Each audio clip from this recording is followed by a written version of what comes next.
All right, what's going on, guys? This is Rob, and if you talk to anybody out there who has been reading DC Comics for, well, really since the 90s, and you ask them, what would you say the top 5 comic book stories are from DC Comics, I guarantee you somewhere in that list will be Kingdom Come. And rightfully so. Kingdom Come is one of the greatest stories ever written by DC Comics, right? It's written by Mark Waid, and it's drawn by Alex Ross. For those of you guys who are curious about the artist, Alex Ross is kind of like the premier comic book artist, the definitive guy. Doesn't really draw comics as much as he used to. This guy is where it was at, and this story is kind of like the definitive DC story for a variety of reasons. So the reason we're covering this is, one, I'm going to be on a cruise for the next week and a half or so, and two, because we're covering Dark Crisis Infinite Frontier, and this is one of the worlds they landed on. And instead of just kind of giving you guys some sort of ad hoc explanation, I figured we would actually remaster the Kingdom Come series we did before and bring it to you here, so you could basically see what this story is about and why it's such a big deal they landed here. So the way the Kingdom Come opens up is it's really kind of given to us by a quote. Now, while this story does deal with like what is essentially a superhero or a superhuman civil war in DC Comics, really more of like a Civil War event before Marvel's Civil War, it's also just as much a religious story. It's not really on the nose or anything like that, like the God of Abraham will save us, but it's one of those things where there's a lot of religious underpinnings and kind of like Armageddon-esque scenarios and really just kind of an overall feel that goes with it. So what we get here is we're told, and there followed hail and fire mingled with blood. There fell a great star from the heaven,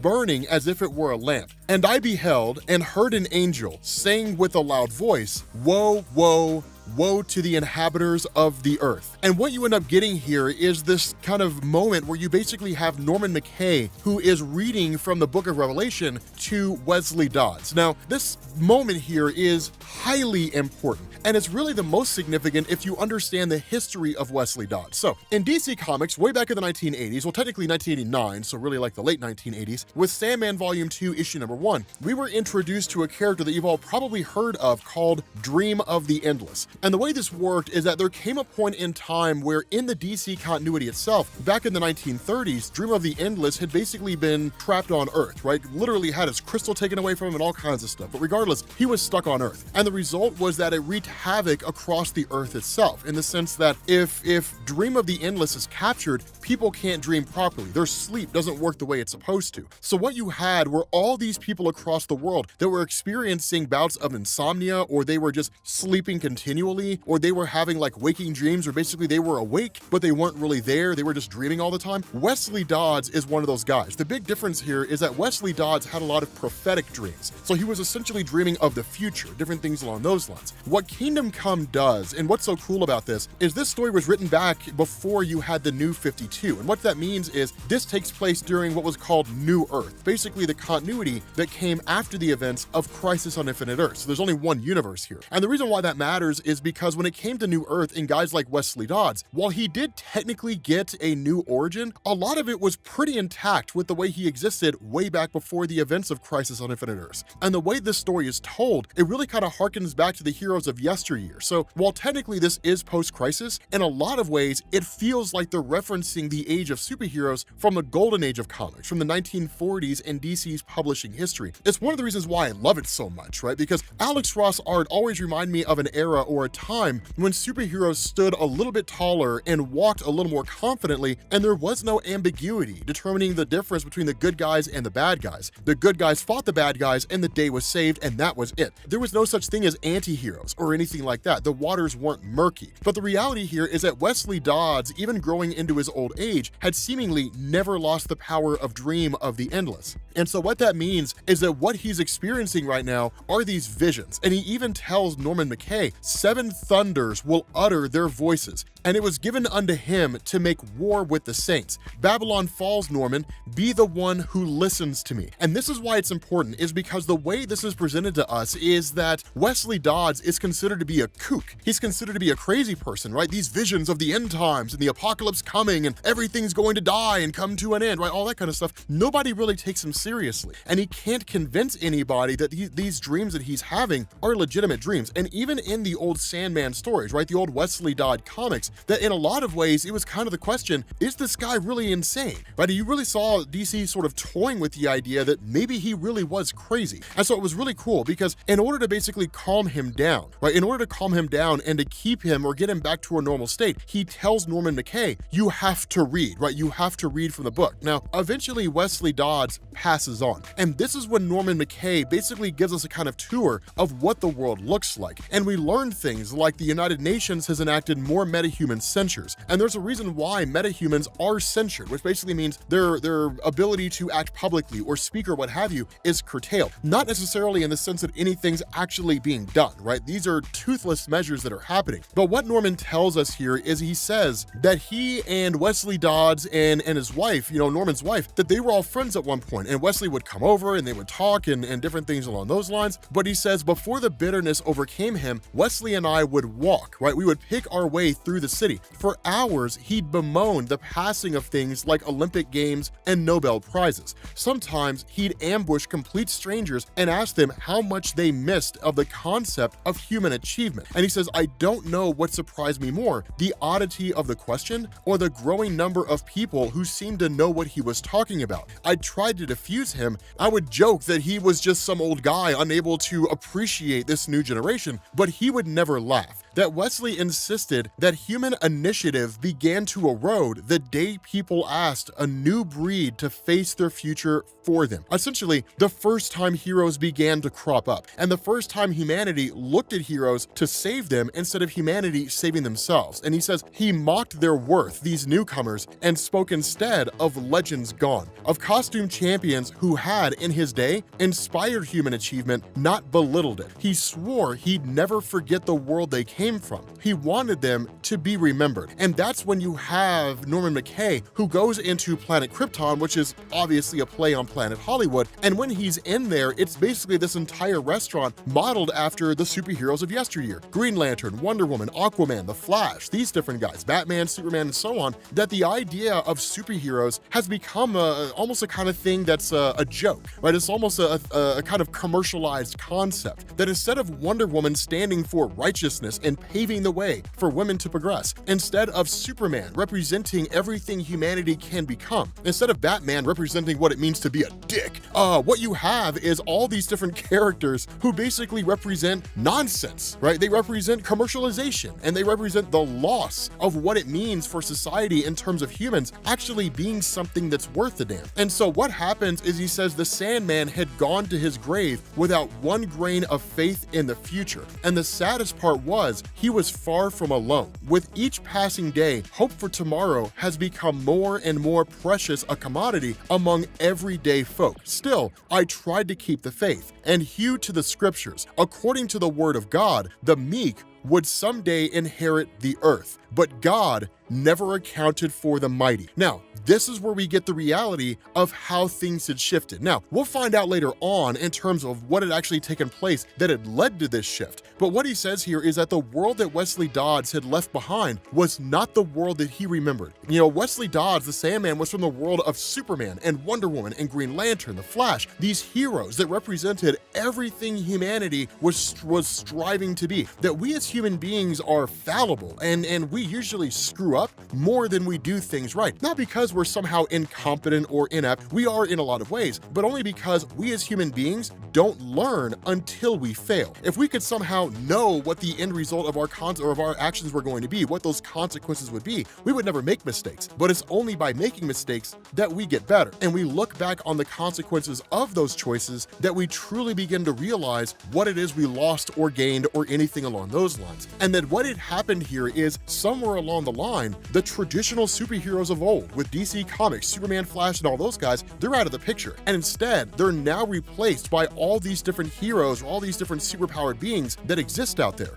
But what Norman says is, I tell myself that this too shall pass, that humans still have a chance to reclaim a world rightfully theirs while it still exists. This is the face of superhuman might and superhuman odds. Time has not yet run out for humanity. And so the reality here is that when it comes to all these superpower beings out there, where initially they seem to rise up and replace these various superheroes that we're the most familiar with, which of course, again, we'll get back to them, but as these characters rose up, instead of them becoming a new breed of superhero that could basically help the world and make it a better place, that could somehow lead them into a greener pasture, instead of doing that, now these descendants of Superman and Wonder Woman and all these guys, right, these next generation of superheroes, even if they're not the biological children of Superman and all those different guys, that now they just fight for the sake of fighting, right? They just face off against each other for the sake of facing off against each other. There's no rhyme or reason here. There's no greater cause being served by all this. It's just people fighting for the sake of fighting. And there's a lot of innocent people who get caught in the collateral damage. Now, one of the things that we'll find over the course of Kingdom Come is that humanity actually brought it on itself. That this whole situation that you're seeing here is a perfect example of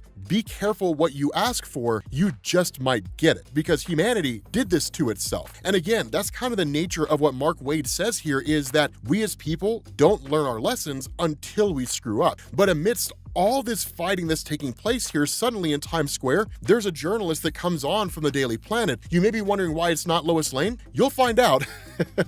But basically she says like a catastrophic event has happened in Kansas. And so before we find out what that is, we actually end up following Norman McKay once he returns to his church. And the reality here is the role he plays as the head of the church, right, with his congregation, is to instill hope in people whose hope is barely hanging on by a thread. Right, wrong, or otherwise, regardless of how you see religion, in a lot of ways, it really is just a concept of hope. That's really all it is, a construct for hope. How much faith people put in what they're hearing and how much conviction they tie to what they believe, it really just shifts from one person to the next. But religion as a whole is really nothing more than just a hope construct that some people latch onto for the idea of finding a better tomorrow or making sense out of the world in which they live. But Norman McKay cannot provide his congregation with the hope that they're looking for. All these individuals who have grown up in a time before all these new superheroes rose up and just started going crazy, they remember what the world was like, and they're looking to Norman McKay to help guide them back to remembering what that world was and that this won't all be this way. But Norman McKay has a hard time being hopeful, and in fact, he tells him,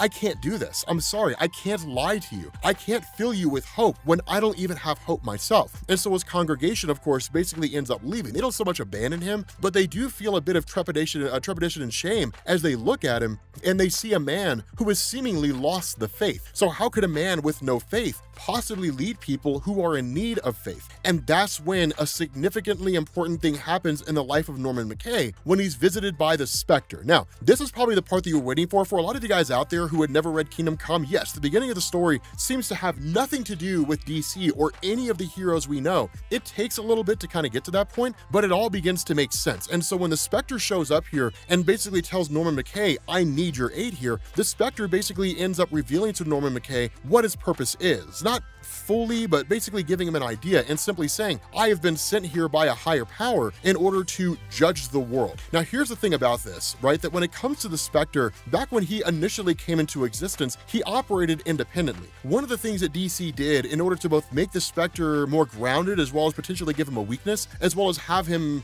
essentially have a greater involvement in the DC landscape, was basically bond him to people. And that by bonding the Spectre to individuals, it was a way to almost turn the Spectre from this ethereal, godly imbued being to what was basically a superhero. It was kind of like that in the beginning, but the way the Spectre initially appeared back in the old school all-American comics basically began to move away and it began to shift. So by the time you got to the events of Crisis on Infinite Earths, he was just this wildly powerful ethereal force that would just show up every once in a while. And while it was kind of cool, DC was wanting to bring him back to the world of being a superhero. And so that's one of the ways in which they did that. Plus, it was cool to have a person who was basically the embodiment of God's wrath walking around the world. And so what ends up happening is the Spectre basically tells Norman McKay, you have been imbued with a portion of the power that Wesley Dodds had, but more so than that, you are going to be my eyes and ears here on Earth. And where Norman McKay is just kind of like, why in the world, like how could I possibly be suited to fit this? And even himself doesn't fully seem to comprehend everything that's going on. One of the things he says is, explain this to me, right? If you are truly a being of great power, how is it that you can find no way to avert this catastrophe that you say is coming, this Armageddon that you say is going to take place? And the response to the Spectre is, that is not my task. Once Earth boasted other saviors who might have stemmed the tide of destruction, but as you will see, they are no longer the solution. They are in many ways the problem. And so what the Spectre does is he brings Norman McKay on a journey to show him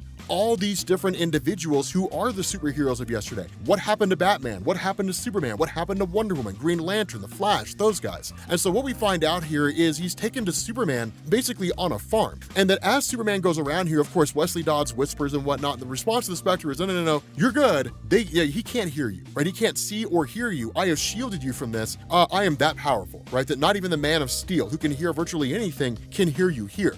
Superman is effectively met by the arrival of Wonder Woman. And the cool thing is that Wonder Woman, the way she speaks here is she simply says, or at least communicates, that she's been coming here relatively frequently. Now, one of the things that I do want to establish here is that Superman does not respond to the name Clark. I mean, he does, but he responds with disdain, right? That's not my name. So when Wonder Woman refers to him as Clark, she corrects herself, then refers to him as Cal. And that's when he starts talking to her, right? He was like, I haven't seen you in months. What brings you to the farm? And this is what's really interesting here, is she says, the vain hope that you're still not here. And Superman says, these are my roots, right? To which she responds, you can't live forever in solitude. That what Superman has done here is basically cut himself off from the rest of humanity, isolated himself in his entirety from everybody else. And what he says is things can grow here, right? This place that I'm in, life can really grow and flourish here. And that's when Wonder Woman responds, but it's all a farce. And when she touches the wall and basically reveals he's in the fortress of solitude,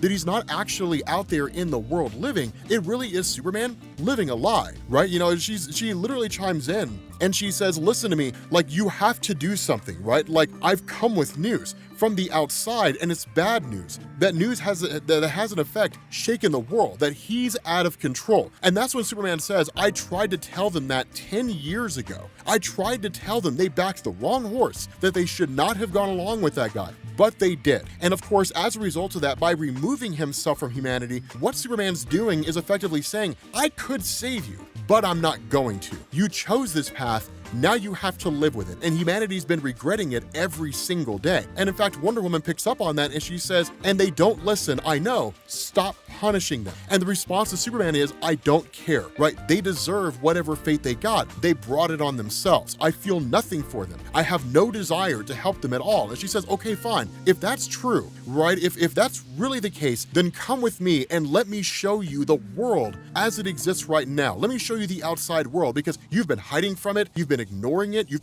been pretending like it doesn't exist. You cut yourself off from it. Just go and watch and see what's become of the world, but steel yourself, right? Be prepared for what it is that happens. And so he ultimately walks into his area with the viewing screens and he simply just says on. And that's when we end up finding out there's just a colossal event that's taking place. That what had happened is the villain Parasite had basically been chased down by Magog, as well as his, or at least what's referred to as the Justice Battalion. Now, Magog, of course, was the character that you saw in Infinite Frontier, and we'll talk more about him as the story unfolds because he turns out to be hugely important. But it was a massive fight between Parasite and all these different guys, and Parasite was literally just trying to flee, right? It was one of these things where he was begging for his life, he was begging to be saved, he tried to surrender, they wouldn't let him surrender, they quite literally just wanted to kill him. And so in an act of desperation, what Parasite had done is he had torn Captain Atom in half, or at least split him. And when that happened, it basically set off a massive explosion. And what we're told is that early reports indicate immediate casualties numbering close to 1 million, as the dying atom's radioactive energy swept hundreds of kilometers, rendering the entire state of Kansas, as well as part of Nebraska, Iowa, and Missouri, an irradiated wasteland. Though Magog's comrades have since prevented further spread of the nuclear blight, the total loss of America's breadbasket,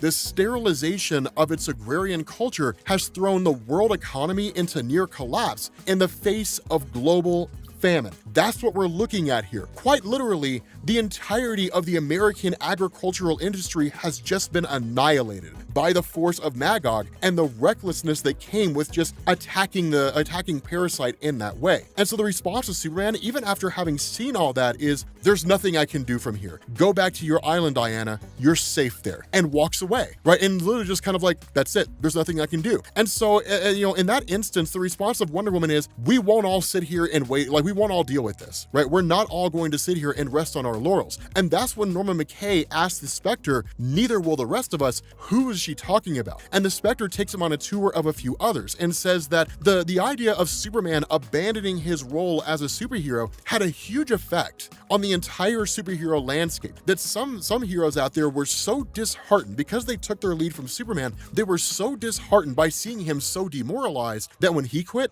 they quit. That there were others out there who basically started functioning in a way to where they keep their city safe, but nobody ever sees them. A really good example of this is the Flash, right? The Flash just races around the entirety of Keystone City, keeping it safe, keeping it protected, but nobody ever sees him. Nobody ever knows he's there. That you have Hawkman, who basically operates out in the Pacific Northwest as kind of an environmental protector. That you have the Green Lantern, who quite literally made an emerald citadel for himself that orbits the Earth. He's the only occupant there, and he spends all of his days watching for an extraterrestrial threat that will seemingly never come. That all these different people out there, all these members of the superhero community in their own ways, effectively did the exact same thing Superman did to a degree. Now, of course, you end up having Norman McKay who says, but what happened to Batman? What happened to Gotham City? And what it looks like here is that in the city of Gotham, one, Batman's got an entirely automated system that runs, and two, no crime is tolerated in any capacity whatsoever. None, right? Batman has actually become far more extreme than he was when Superman existed, because Superman represented hope. And even if Batman didn't necessarily put that perception on, it permeated him, right? The hope he experienced with Superman was the hope that Gotham City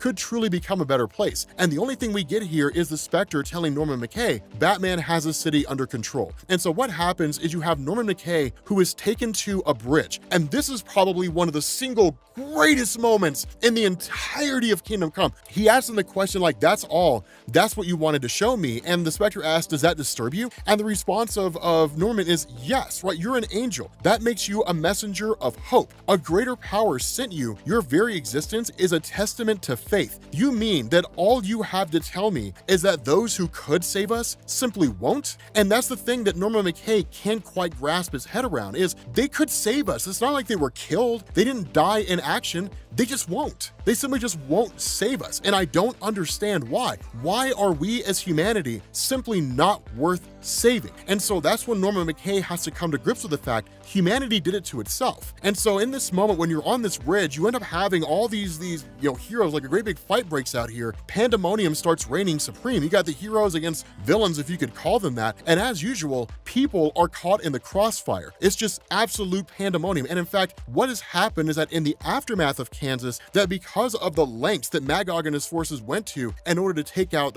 Parasite, that now it kind of feels like all bets are off, right? That whenever it comes to this bar of recklessness and lack of concern for collateral damage, every time it gets raised by Magog, everybody else follows suit. So in a lot of ways, he's kind of the opposite of Superman, right? His antithesis. And so it's really kind of crazy how this goes on. And so what you end up getting is, in the midst of all this, right, you literally have people who were stuck in a cable car about to fall to their death, right? It's virtually the end of these guys. And you have this thing where it's like, can anybody get out here, right? Norman McKay the whole time is like, don't you understand, right? Talking to the Spectre, if any of us are to survive, any of us now more than ever, we need hope. And then he says, and suddenly there was a wind, right? Not really a wind, a blur of motion, bending the steel of their weapons and changing the very course of the mighty river below. He says, even before the bystanders freed themselves from the cable car, they knew, we all did. We knew and we remembered. And somebody says, look, somebody else says, up in the sky, and it's Superman, who's finally returned. With that being said, guys, we're gonna bring this to an end. Let me know what you guys think down in the comments section if you guys want me to finish this. I feel like you guys are gonna be like, yes! Because Kingdom Come is just one of the absolute greatest stories ever in the history of DC Comics, right? It's so cool because you get this little moment here, right? This little kind of a small moment. And when Norman McKay basically says Superman had not turned his back on us, right? He stands in the sky, faith rewarded, he has returned. And dear God, the threat of Armageddon hasn't ended, it's simply just begun. All right, what's going on, guys? This is Rob, and we are back with Kingdom Come Part 2. Yes, we are, Part Dos. Now, here's the thing. Superman and the Justice League, as we know them, have effectively returned, right? Superman, Wonder Woman, Hawkman, all these different characters, they've all basically returned back to the landscape. So, what we're looking at now is a scenario where the superheroes of old have returned to face the superheroes of new. Now, this is where things get really, really interesting, because on the surface, we would look at that and we would say, okay, so like the day saved and everything's going to be sorted out. We're pretty far from that, actually, and things are going to get a lot worse before they get better. So what this does is it initially picks up at the Statue of Liberty, and you've basically got this crazy guy, right? Like the American Commando, and his Minutemen is what he calls him. Now, the thing about this here is he just kind of goes on this just ultra, I wouldn't even call it patriotic, so much as just ultra insane rant where he says like, this is my country, right? For years, the American Commando and the Minutemen have protected the US from foreign threats, only to have overlooked the most insidious menace of all, the poor, tired, huddled masses camping on our shores, begging for citizenship. You immigrants dare expect sanctuary? America's not as big as it used to be. For God's sakes, Kansas is gone. We can't house you now. We can't even feed you now. But still, you force yourselves on us. Well, no more. Today, the Americommando declares war on the wretched refuse. And at that point, you basically have all these guys who start attacking these people who were looking to make their way into the United States. Now, while all that goes on, what you have is another of these really just anti-hero groups out there that just attacks the Americommandos. And again, as we talked about before, what you have here in this instance are basically feral superheroes. It's the best way to look at it. That traditionally in DC Comics, the emergence of Superman, well, he didn't really present himself as the de facto leader in the standard by which all superheroes should follow. It just kind of ended up that way. The Superman's morale was almost unquestionable and incorruptible. What you have here are basically people with powers and no leadership whatsoever, right? It's an answer to the question,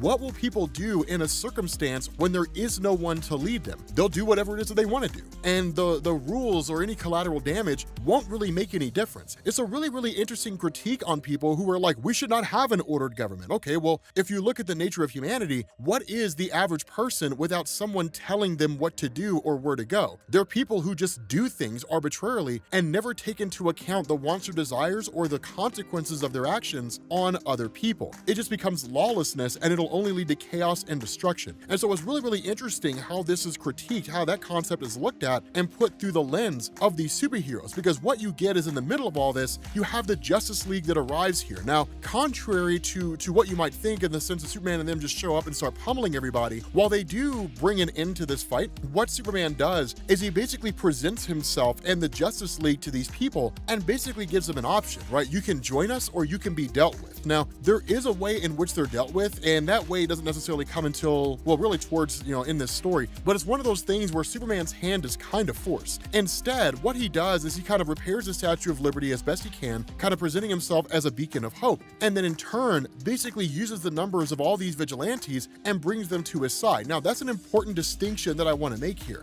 When it comes to these different heroes out here, again, they're not really villains. They're more just feral, like they've never really had any direction. They've never been taught any better. One of the things to know and what's kind of interesting is this book in a lot of ways throws into sharp relief the idea of like social constructs, different things like that. Like if you scale out, right, if you look at like how people function on a day-to-day life or look at your life and then you scale out and look at it at a macro scale, we as human beings largely just do things because that's just what you're supposed to do. We don't question it. We don't really ask why. We just do it because everybody else does. That social norms and social constructs are largely just created in order to provide a sense of comfort, and that anybody who deviates outside of these unspoken social norms has to be quote unquote corrected and brought back in again, even if what we're doing is entirely stupid and ridiculous and doesn't really make any sense. A really good example of this is the Mitch Hedberg joke, right? That like escalators that are broken are basically just stairs. So why would you be an idiot and take stairs instead of taking the escalator, right? But we don't think about that. We're just like, oh, the escalator's not working. I'll take the stairs instead, even though that's basically stairs. And we all do that. And so that's why it's kind of interesting when somebody just sort of looks up and says, why am I doing this, right? Because the response of everybody around them is, shut up, stop asking questions, get your head back down. And then they just continue on just like they did before, right? So, violating social norms is kind of looked down upon, which really kind of makes you beg the question, who's the one that really is screwed up here? Is it the one who's asking the question, why am I following these social norms? Or is it the one who's telling that person to stop asking questions and to follow those social norms? But the thing about this is that these heroes don't have a leader. There's no one out there for, to really tell them, here is how heroes are supposed to act. They're feral. And so Superman presenting himself in this way is quite literally giving these people the kind of, person to follow, or the kind of ideology to a degree. Now, you're going to find over the course of this that there is a lot of hypocrisy that goes on there and a lot of things that don't necessarily seem to make sense. But following all of that, Superman and his guys, the Justice League, appear basically before the United Nations at a kind of press conference. And they say, look, like, we've been gone for a really long time, right? A lot of you, or at least some of you all, may remember who we are. Some of you may not. But the fact that we've been gone, that's our mistake. And he says, in our absence, a new breed of metahumans has arisen, a vast phalanx of self-styled heroes unwilling to preserve life or defend the defenseless, a legion of vigilantes who have perverted their great powers, who have forsworn the responsibilities due to them. We have returned to teach them the meaning of truth and justice. Together, we will guide this new breed with wisdom and, if necessary, with force. Above all, we will restore order. We will make things right again. Now, there is an attempt by various members of the press to ask some questions, but for the most part, they're not necessarily answered. There is a point when Superman is asked, well, what if this leads to you having to face Magog? To which Superman just kind of looks away and seems to avoid the question, and then basically just ends up taking off. Now, one of the things that we are kind of given here, and at least, we're given this kind of moment where Superman transitions to Wayne Manor. Of course, we knew it was only going to be a matter of time before he would confront Bruce Wayne. And this interaction between the two is really, really cool because when Superman gets there, Wayne Manor's trashed. I mean, this place is just torn up. I mean, obviously, it's just experienced some pretty rough times. And Superman finds Batman down in the cave. But one of the things to notice here is that there is no happiness from Batman to see Superman. And in fact, this exchange is phenomenal because what you have here is Superman who says, Batman, I know you're here, right? Like, you cannot hide from me.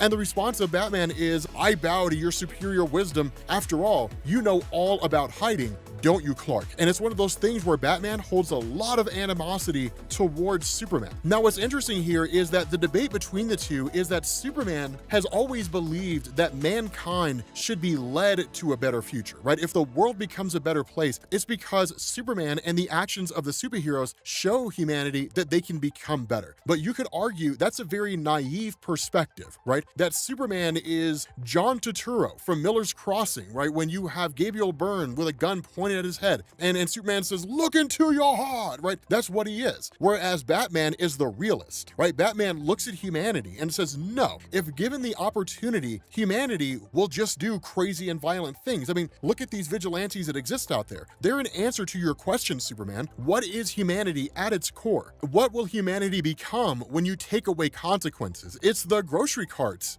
litmus test. For those of you guys who are unfamiliar with that, the grocery cart litmus test is this really, really fascinating ideology. What it says is that when you go to the grocery store and you buy your groceries and you put them in the cart and then you put them in the car and so on and so forth and you're done, the grocery cart is sitting right there. And that's when the test comes into play, right? There's no reward for putting the grocery cart back inside the cart corral, if that's what it's called. I don't know what it's actually called, but there's no reward for doing that, but it is the right thing to do. However, if you don't do that and you just leave the grocery cart out there in the middle of the parking lot, there's no punishment for that. So what will a person do when there's no reward for doing the right thing, but no punishment for doing the wrong thing? What will they end up doing here? And the argument that Batman's making here, albeit absent the grocery cart litmus test, although I would love to have seen that in the comic, is he says, the world in which you see, Clark, is the answer to that question. The world that you see out there, that's what it looks like. When you have metahumans where there's no consequences for doing the wrong thing, but no benefit for doing the right thing outside of a moral pat on the back, they'll do whatever they want to do. And that right and wrong won't matter anymore. Right and wrong are completely and totally irrelevant. There's just simply what a man can do and what a man can't do. And that's it. Those are the only rules that apply here. So you championing how great humanity can become, the evidence runs contrary to everything that you believe. And that's why Batman Superman had basically turned Gotham City into what's essentially a dictatorship, right? Where he rules it with an iron fist. Now, there's a few different reasons why this had happened. The first one is because once Batman's identity became publicly known, Bane and Two-Face showed up and just wrecked Wayne Manor. Now, of course, they weren't able to access the Batcave, hence the reason why all this stuff is still intact. The other reason why is because there came a point where essentially Arkham Asylum was just annihilated, and basically all the villains that were in it were basically killed. So there's very few of any of Batman's traditional villains left, if any at all. Instead, now it's all just sort of metahumans that are there. The metahumans, those ones that just kind of do whatever it is that they want, presumably dealt with Batman's villains. But the reality is that in the absence of all that, the Gotham City in the eyes of Bruce Wayne is a utopia. There is no crime, none of that stuff. Now, people don't necessarily have the same free will that they had before, but as we've seen so far with regards to all these metahumans, what will people do with complete and total freedom? They'll go crazy, right? They'll basically destroy things. That right and wrong simply won't matter. It's a really, really interesting idea here, and I love the way that this is put together. And so that's where you have just kind of a splitting of ideologies here, that at the end of the day, there is no real way to find any measure of unification. And in fact, Batman even goes as far as to tell Superman, you are just as naive as you ever were. Like, you really believe that humanity is this great thing, but rest assured, right? Like, there's myself and the people I work with whose names you will never know. We see humanity for what it really is. And what you see here in Gotham City, we will try to extend this to the rest of the world, because humanity by its very nature needs to be controlled. If there's no one telling people where to go or what to do, then people will be lost. They'll be just chaotic and nonsensical, right? They'll do things that are quite literally worse for society, because whether or not something's better for society won't matter to them. They'll operate on their own selfish instincts. The world has shown us that. Humanity has shown us that. So we have to control them because they cannot control themselves. Now, initially, Superman ends up leaving. Instead of just creating a confrontation with Batman, he basically walks away. And you end up finding out that the various people that Bruce Wayne has on his side include people like Ted Kord and Dinah Lance and Oliver Queen, that these are some pretty intelligent and capable forces that are out there. More so than that, what Batman also says is, with the Justice League returned and the Justice League reforming, what Superman's going to do is all those different metahumans out there who are just rogue and doing their own thing, it's only going to be a matter of time before they basically join his ranks, which means the ranks of the Justice League are going to bolster, which means we have to find our own team. We have to build our own team up. This includes people like Black Adam. It includes people like Dr. Fate and so on and so forth. We've got to build our own team. And so what you end up getting is this moment where as time goes on, you have Superman who is meeting with different groups out there, right? These metahumans and whatnot who are just rampaging and causing all kinds of problems and whatnot, and basically teaching them direction. Now, not all of them join the side of Superman, and we're not really given an immediate answer as to what it is that happens to them. Instead, for the most part, the ones who do agree with Superman basically join his side. But what we end up doing is transitioning to another group out there, which is basically called the Mankind Liberation Front. And what this is a coming together of humans across the world. Now, one of the funny things here is, despite its name, not all of them are directly tied to humanity. I mean, they are, but they also kind of have powers essentially, so you could argue metahumans. And the reason why I say this is because one of the first people that we're met with is Vandal Savage. Now, depending on how you want to look at DC's history, you could take that traditional history of Vandal Savage as it exists regarding Dionysium and the substance he consumed that basically made him immortal. You can apply that to Kingdom Come if you want to and say, in this alternate reality, that's basically how he came to be. Of course, that whole Dionysium thing was established in the New 52 Batman run by Scott Snyder. Vandal Savage is not just a guy who's going to live for like probably 85 to 90 years and then die of age. He's immortal. But regardless, this Mankind Liberation Front is headed up by Lex Luthor, and you have a few different people here, one of whom is Al Zufash, who's basically the successor to Ra's al Ghul. Then you also have, of course, Lord Naga, you've got Selina Kyle, you've got the Riddler, Edward Nygma, and the cool thing is that what you find is that behind the scenes with a lot of things that's going on, the Mankind Liberation Front is actually working to make life more difficult for humanity. And I know it seems counterintuitive that they're doing things like impeding rescue efforts, right? Or they're getting in the way of food and resources that are being brought to the United States from different places and so on. And so when the question is being asked, how is any of this helping humanity, which is the charter under which you operate, the response of Lex Luthor is simply no pain, no gain. He says, our objective is to heighten the tension between humans and metahumans, to bring it to a head so that humans have no choice but to reclaim the being of world power, regardless of the cost. There will be war, bloodshed, but in the end, mankind will once again rule the earth. Now, the reason why he says that, of course, obviously he wants it to be him and this council that rules everything, but the reason why he makes this argument is because for years what has happened is humanity has handed the reins over to superheroes to keep them protected. That's the way it was when you initially had the Justice League. It's the way it was when the Justice League disbanded and we got this new generation of heroes. Humanity ultimately bit off more than they could chew. They regretted the decision they made, but there was no one willing to step up and save humanity from itself. Now that the Justice League has returned, humanity hasn't changed. It's not doing anything different than it was before. It's not like the reformation of the Justice League led to humanity saying, oh my God, I see the light. We clearly made a mistake by looking at superheroes and asking them to save us. No, it was humanity looking at the Justice League and saying, man, the world's such a terrible place. Save us, Justice League. Show us a better way. And then when humanity made the decision that it made, which is what we'll talk about later on in the story, the Justice League disbanded. And the anti-heroes that rose up, humanity was like, yes, you're the ones we want. And then when the anti-heroes did exactly what they would do, which was showing really in a lot of ways becoming a mirror for humanity itself, that humans were just like, no, we don't want this. This is not what we wanted. We want the Justice League back. So the Justice League came back and they're like, Justice League, these meta-humans are going crazy. You have to save us. So it's one of those things where humanity never quite takes responsibility for itself. It never looks around at any point and says, maybe I'm the one responsible for all of this. Instead, it just blames everything else on everybody else. And so the idea of the Mankind Liberation Front is to force the hand of humanity, to make things so dire that what the majority of the human race does, right? What people in general do is they look at metahumans and say, metahumans in their entirety are the problem. Metahumans are the reason why all of this is the way it is. We have to get metahumans, we have to get rid of them completely. And then once that's done, that will lead to humanity re-inheriting the earth, quote unquote, as Lex Luthor puts it. Now, the other part of this is that Lex does have an ace up his sleeve. It's one thing to interrupt trade routes and to make resources more scarce. It's another to actually be able to stand against Superman and the Justice League. What we end up finding out here is the ace in the hole that Lex Luthor has is actually Shazam. But before we figure that out, before we find out about that, what we end up doing here is basically picking up with a point where Superman and Wonder Woman go to visit Aquaman. Now, initially, they ask Aquaman for aid, but the reality here is Aquaman's like, no.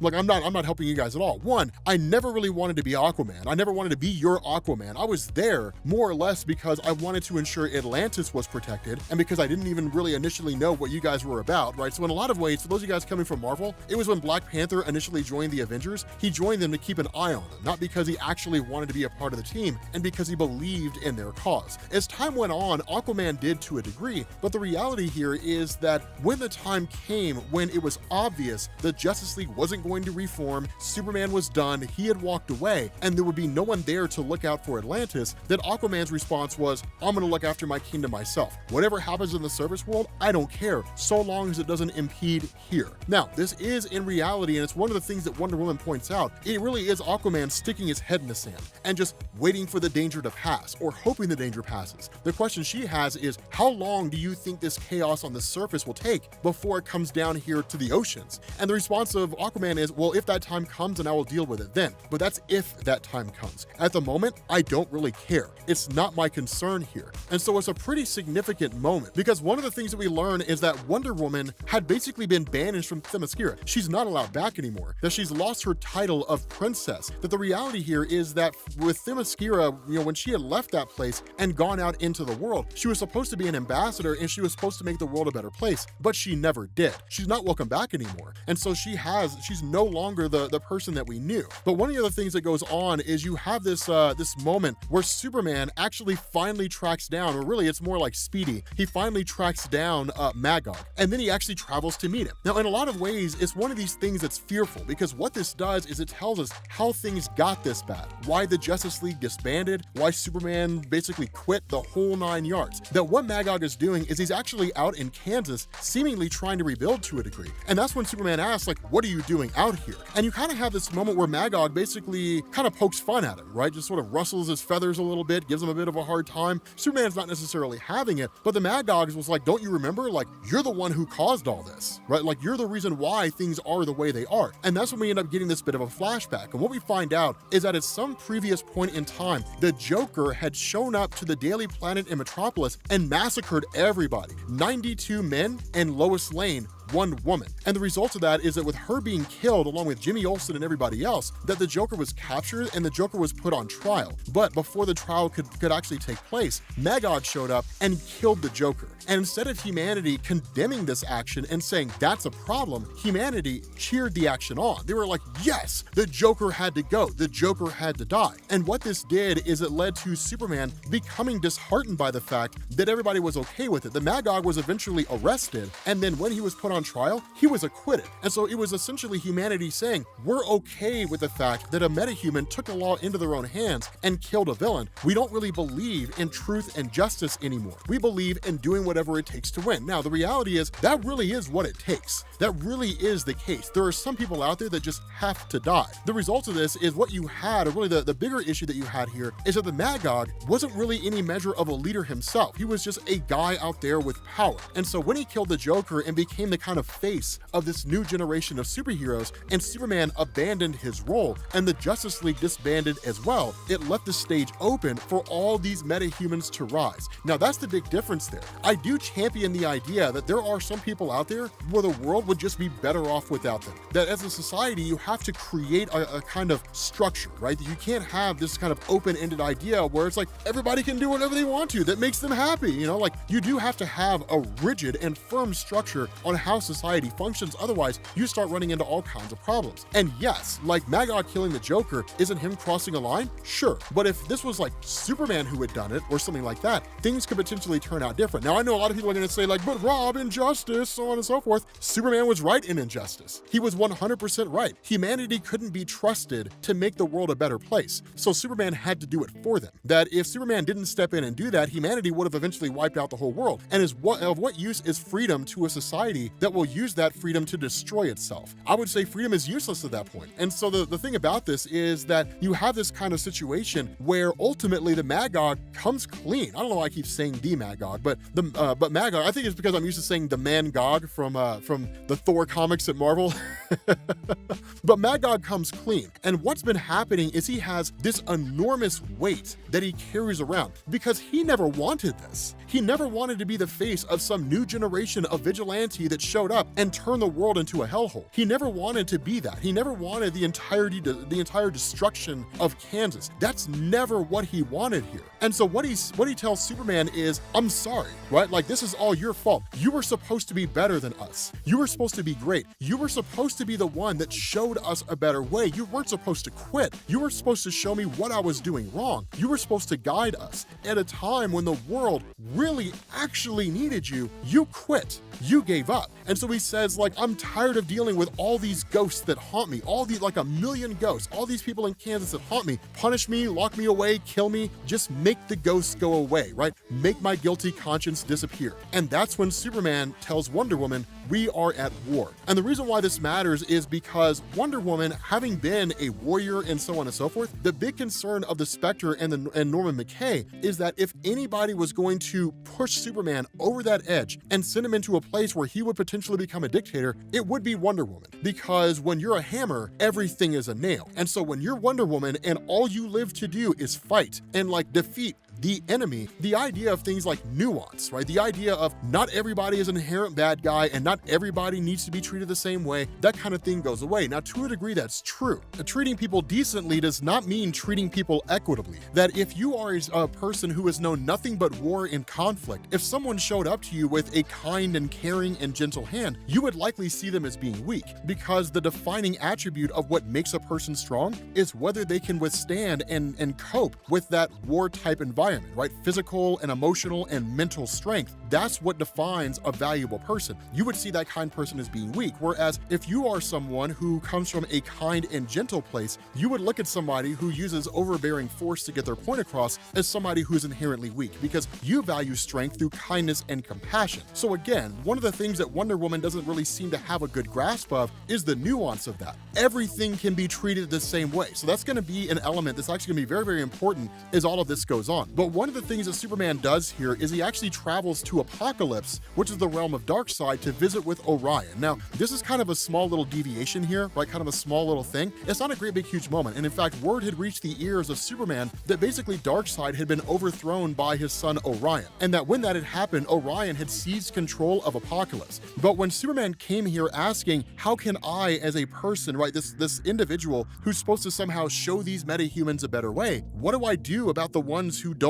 want a better way? And the response of Orion is, that's the issue that I ran into. When I took over Apokolips and I replaced Darkseid, my thought was that all these people who live on Apokolips would love the idea of freedom. They would love the idea of being able to live their lives as they saw fit. But what I found is that because that's the only life they ever knew, they don't want a different life than that because it's scary, it's fearful. The idea of change, giving them freedom, is something they've never known before. Comfort comes in being a prisoner, right? And so because of that, when I gave them that freedom, they rejected it. They rebuked it. They didn't want to have any of that, right? By just literally getting rid of Darkseid and no leader operating here, they put me in his place because they wanted someone to rule them. They wanted someone to conquer them, right? To control them, to tell them where to go and what to do. Because for us as people, and you can kind of argue by extension, the people on Apokolips, we want to be controlled, right? We want direction. We want to be told where do you go, where to go, what to do, how to act. We want to say we don't. We like to say, no, I don't want that. I want to have a life where I can make my own choices and do my own thing and live my life as I see fit. But when push comes to shove and it really comes down to it, a lot of people out there who have the opportunity to forge their own path choose not to because it's scary. It's outside of what they're used to. And if being given the choice between stepping into that box or staying in the box they're in, they'll choose the box they're in. And that's the wisdom that Orion offers here. If what they understand is being conquered, if what humanity and these people understand is being made to do things by force, if what they understand is imprisonment and pain, then give them that. Give them what it is that makes them comfortable. And so while it's not necessarily Superman approaching this from the perspective of we're going to make people suffer, what he does is out there in Kansas, this irradiated wasteland, he starts building a prison. He literally starts building together this giant prison system where all those individuals who stand against him will be housed. And so as the final little bit of this video, what we end up doing is switching over to the Mankind Liberation Front, where you have Lex Luthor effectively telling everybody they've brought someone on board that will essentially help them to change the tide to achieve their goal and effectively eliminate the entire metahuman issue once and for all, allowing humanity to effectively step into the role of being the sole inheritors of the world. And this person is revealed to be Batman, accompanied by Ted Kord and Dinah Lance and Oliver Queen. What's going on, guys? This is Rob, and we are back with Kingdom Come Part 3. Yes, enter Shazam. So I know this is probably the one that a lot of you guys have been waiting for, who were aware of what we did, in the last video where we talked about how Shazam was a part of it. It was pretty obvious. It's really, really awesome, right? So check this out. What we end up getting here, and one of the things to keep in mind is that it's not necessarily the Spectre, and this is something that I saw in the comments, it's not necessarily the Spectre that's taking Norman McKay on all these journeys. If anything, it's the visions of Norman McKay that's leading the Spectre on all of this. Because remember, the Spectre is there to judge some future evil, and he's very cloak and dagger whenever he talks to Norman McKay about exactly what he's there for or what his purpose is. We as the audience are well aware of the Spectre. We're well aware of how dark and twisted he can be, but also how good he can be, just depending on who he's bonded to at that particular point in time or whether his spirit's gone insane. But that's something that we'll actually talk about here in a little while. But at the moment, switching back to Earth, what you get is the completion of this prison that has basically been built by Superman. Oddly enough, it looks like that old Legion of Doom headquarters from the, the Super Friends, where Aquaman rode around on a seahorse and talked to fish. That show did more damage to Aquaman as a character than any meme that's ever been created by humanity. Because of that show, everybody's like, Aquaman rides seahorses and talks to fish, and no one could take him seriously anymore. But the thing about this is that this prison that's being built here is a really cool discussion, because what the Spectre says is that once the Kansas wastelands were stripped of radiation, Superman's penitentiary was fast completed. The Gulag was built to imprison the deadliest and most uncontrollable of the superhumans. Thanks to its vast size, it was intended to house prisoners for months to come. Within 2 weeks of its construction, destruction, it was filled beyond capacity. And what this illustrates here, and it's one of the most important things, what this illustrates here is to a degree how quickly Superman is falling. Now, a lot of this is coming off the heels of Wonder Woman. That's one of the things to keep in mind, that while she's not a true villain in this story, the position of Wonder Woman is more of, as we said in the last video, when you're a hammer, everything is a nail. And so she doesn't really understand the nature of diplomacy. She does to a degree, insofar as an ambassador from Themyscira to humanity can understand diplomacy, but there's a lot more to it. There's nuance. There's a much bigger scene going on here with regards to all these metahumans, which is, like we mentioned before, they have no real leader. There's no quote-unquote parent teaching them how to function in this world. Without Superman, this is what the world looks like when you have metahumans and no one like Superman to inspire, guide, or lead them. Now, the other part of this is that in order for the prison to function effectively and to actually house these people, the Justice League needed someone who was capable of building a prison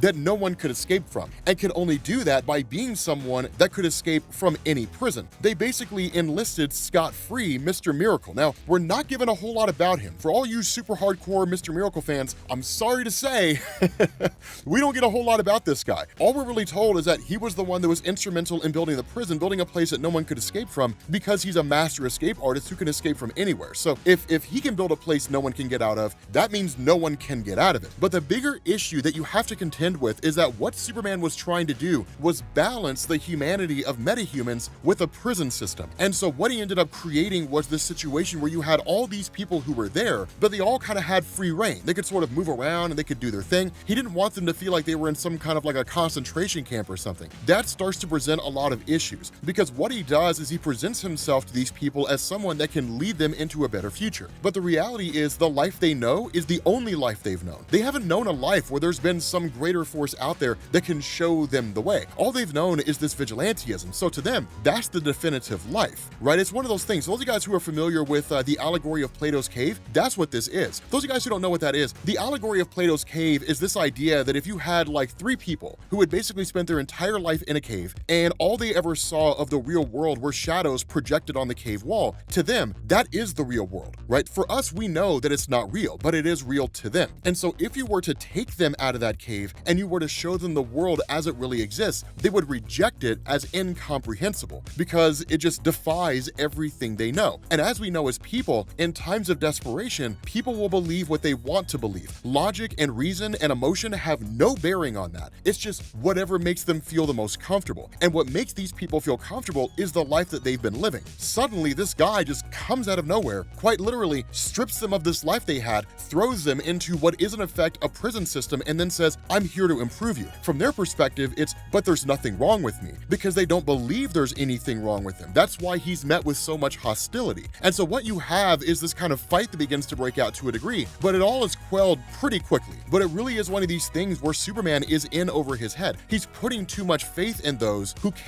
just cannot be trusted in that way, right? He's putting trust in people who have no reason to be trusted. He's trying to fix the broken, who are beyond repair. And so that's what's kind of crazy, is because while all this goes on, you have, of course, the Mankind Liberation Front that's watching all of this unfold and coming to this realization that nothing that Superman is trying to achieve is actually going to work. He is fighting a fool's errand. Beyond that, what you also have is the Quintessence. Now, the Quintessence are basically a coming together of cosmic forces, if you want to call them that. So think of the Quintessence as DC's equivalent to the Skyfathers, but on seemingly a higher level of power. Honestly, there's no direct translation between the Quintessence and the Skyfathers, but the Skyfathers that Marvel has is about the closest you get to this. But within the DC landscape, these are some heavy hitters. The Spectre, the Phantom Stranger, the Wizard Shazam, you have Ganthet of the Green Lantern, or the Guardians of the Universe. You have some heavy hitters here. They're kind of an inner council that basically monitors and watches things to see how the universe unfolds. Now, the funny situation about this is that as the Spectre is watching all this unfold, that you have the Quintessence that's just like, whatever happens on Earth, that's their problem, right? Earth is a single world, right? It's just a just tiny little ball of mud in an infinitely expanding universe. There's much bigger things and more important things that we need to worry about. And the Spectre asks the question, is that so? And when the answer or the response to the Quintessence is yes, then he says, then why do you all spend so much time dealing with humanity? Why are you observing this for such a lengthy period of time? If humanity matters so little, you would give them no more of a thought than you would some comet streaming across the cosmos. But you're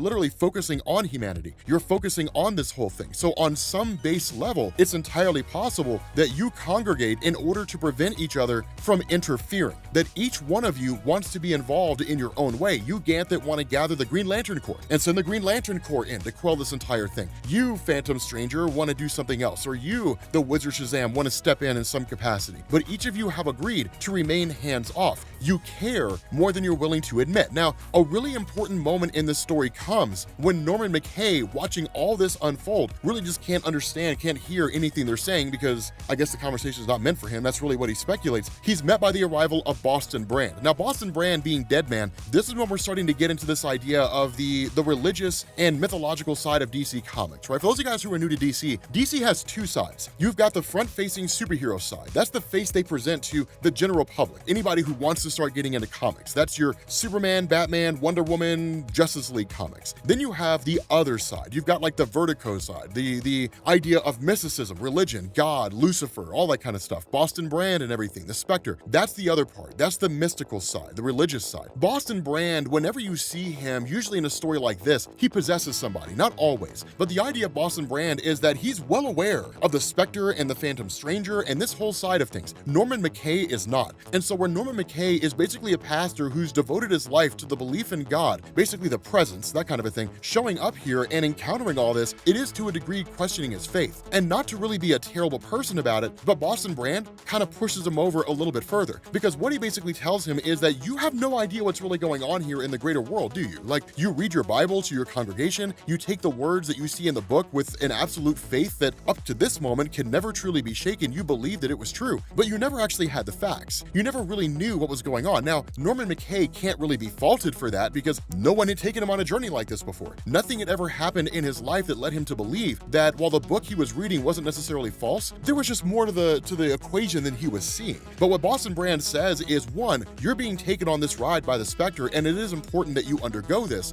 But one thing to know, the Spectre, just because he's some being out there of divine nature, does not mean he's inherently good. It does not mean that that's the case. He's like, one of the things you need to understand is that when it comes to the notion of good and evil, that sure, you've got things like the presence, and you've got Lucifer and all the stuff contained within your book, but the reality here is the situation as it exists, the real world, as it, as if you could call it that, right? What passes for, a lack of a better word here, it's anything but that. It's just varying shades of gray. Good and evil do not really exist out there. It's just whatever a person can do and can't do. So do not take everything the Spectre tells you as an absolute truth. He was bonded to Jim Corrigan. He was a cop at one point in time. When he was just the spirit of vengeance, he went crazy, basically lost his mind, became what you would call evil for a while. The guy is not some genuine altruistic force out there designed to just punish the wicked on behalf of God. It's not that black and white. It's not that binary. And so he says, take what he tells you, right? Listen to what he tells you and keep it in the back of your head. Just don't take it as an absolute truth. And then he basically walks away. Now, this particular moment with Boston Brand will become incredibly important once we get to the end of the story, because it'll totally change the way that Norman McKay handles things. But on the other side of the equation, regarding the whole idea of the Mankind Liberation Front, one of the questions that I imagine a lot of you all have is, why is Billy Batson working with Lex Luthor? So the way this works is we're not really given a definitive answer here. We'll actually get that here in a little bit. It'll really be on behalf of Batman that explains it. The thing behind this, though, is that Billy Batson here as an adult is constantly showed footage of superheroes just being violent, how superheroes are quote-unquote inherently bad. Now, it's not really Lex Luthor cooking the books here. He's showing Shazam actual footage. He's showing him these actual things that go on. The difference is that much like most things that exist here in the world on the media side, news and so on and so forth,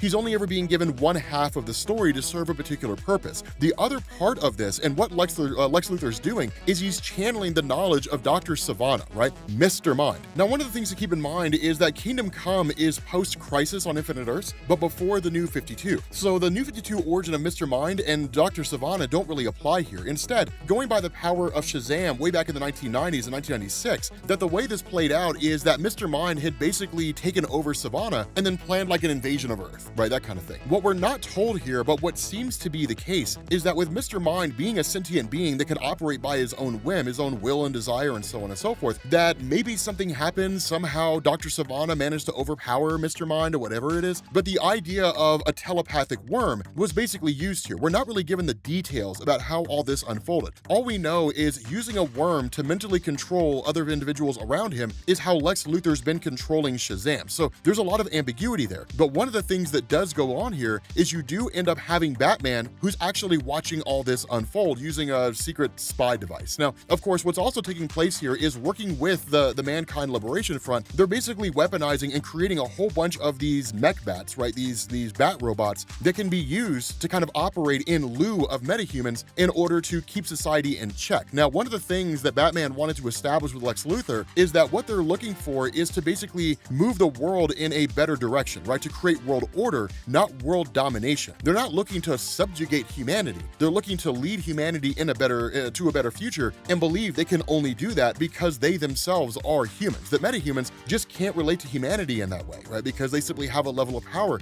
that humanity doesn't possess, right? That at the end of the day, if mankind were to follow the will of God, it would be due more to fear than an actual love or belief in the power that person possesses. And so what you have here for the most part when it comes to Billy Batson walking around is he basically seems very inhuman in terms of his appearance. He smiles all the time and never really shows any emotion or anything like that. And so it really freaks people out. It creeps them out in a lot of ways. Like, why is this guy always smiling and looking like that? Well, he looks like a robot. Like, it's just kind of strange. And so what you also have going on here, and this is one of the more important things that we don't get a lot of exposition on, is Martian Manhunter, because that's probably a question that a lot of people had. Where's Martian Manhunter in all of this? Now, what we end up finding out is that Martian Manhunter basically keeps himself under the guise as a regular guy. That at least attempting to use the telepathy of Martian Manhunter is very, very limited here in order to keep anybody from knowing what he actually is. And the reason why is because this guy's mind is walking a knife's edge. That following Superman basically walking away, Martian Manhunter, in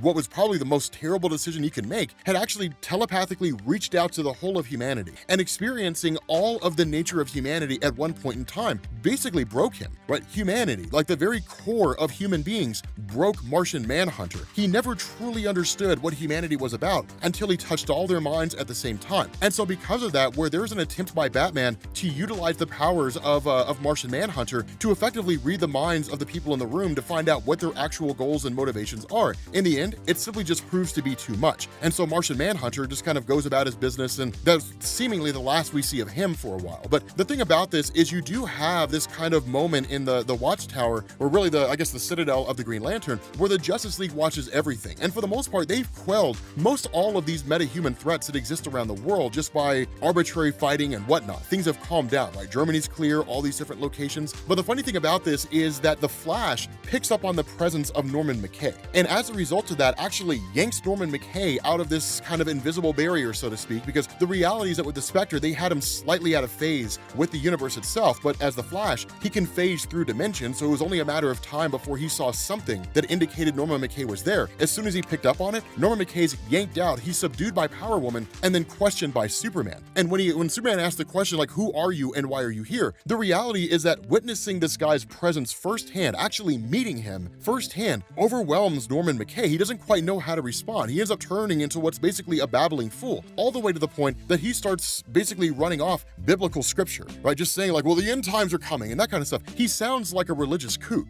babbling about how how Armageddon is coming, the end of days is here, some crazy person that you would just walk by on the side of the road and pay no attention to. And that's kind of what Superman does. They basically dismiss him because while this is going on, you have Dick Grayson as Robin, who chimes in and says like, there's a riot in the gulag, right? Like, we have to get to the gulag, we have to respond. And of course, Wonder Woman steps in and basically tells everybody what they need to do and sends them out there. And then a great big huge debate takes place between Wonder Woman and Superman when he asks the question, why did you override my authority, right? Why did you undermine me? And the response of her is, why did I do that? I saw a crisis, I reacted in a confident and unequaled manner. The others need to see that sort of authority from someone. Pull yourself together. We're overdue for a meeting with the United Nations. They can't help but know about the gulag by now. And the response of Superman is, then I guarantee they're wondering when we started making up our own laws. Let's go. And in meeting with the United Nations, basically the overall gist of this conversation is humanity is losing faith in the metahumans. They're losing faith in Superman's ability to keep this entire threat under control. Because where Superman responded by saying, I can corral them in, I can get this whole thing sorted out, the reality here is he's losing control. That the gulag was created as a prison. He did what was probably the worst possible thing, which is take all these people with all this power and put them into one single location. It's a melting pot of just anger and rage and madness. That's literally what it is. Tempers running high, the whole 9 yards. You've got villains who are now being housed with heroes because that's kind of how they see themselves to a degree. All they know how to do is just fight. And so because that's all they know how to do when it comes to solving their problems, any disagreement that arises between these different metahumans is met with conflict. They don't understand the idea of diplomacy or talking things down or having a conversation or any of that stuff. They don't know there's a better way. While that whole thing goes down with regards to this crisis in the Gulag, you do have the Mankind Liberation Front that finally decides it's the time to make their move. It's their time to decide what it is that they're going to do, right? How they're going to act here. Now, you do have Lex Luthor, who effectively grabs Shazam and says, now's the chance, right? Now's your time to deal with this. And when that happens, Batman incapacitates Lex Luthor. And that's when we end up finding out that's why Batman was here in the first place. That he never really joined the Mankind Liberation Front, never really even believed in their movement in the first place. What he wanted to know is what happened with Billy Batson, what's going on with Shazam, because the reality here is that Shazam is probably the only guy out there that can go toe-to-toe with Superman. And in fact, that's going to be a major component of this story when we get to part 4, Superman versus Shazam. But it's a really cool thing because what we end up getting is this explanation where Batman had figured it out. And he says, I'd suspected for a while, and John Jones' telepathic probe confirmed it. It seems Marvel's dual identities are in quite a bit of mental conflict. All these years, as Batson grew to manhood, Luthor kept him in check by turning him into a stew of schizophrenic psychosis. And he says, my only goal in allying with you was to learn your connection to Captain Marvel. In the entire global conflict, he was the wild card. And I hate wild cards. And so that's the crazy thing here, is because now we know that when Billy Batson was a little kid and Superman had basically walked away, that essentially Lex Luthor took Billy Batson under his wing, and then using basically telepathic worms, the knowledge of Mr. Mind or of Dr. Sivana, had been keeping Billy Batson under his thrall, under his control. The problem here is you have Batman who tells his guys, take out the Mankind Liberation Front, right? Deal with those guys. And at the same time, you also have Billy Batson who basically races off under the orders of Lex Luthor to find Superman and to deal with him. But again, Billy Batson is still under the control of Lex Luthor. But that's the concern that you have when it comes to Batman, is because when he confronts Shazam, when he finally encounters him, and you've got all these tubes that are filled with all these worms that Lex Luthor's been using on Shazam, and they all start to kind of infiltrate Billy Batson, he finally shouts the word Shazam and becomes a superhero self, and then takes off at the direction of Lex Luthor to find Superman. So that's the big issue, is what happens when these two meet? How is it all going to go down? And so where you have Wonder Woman and you have Superman who arrive back at the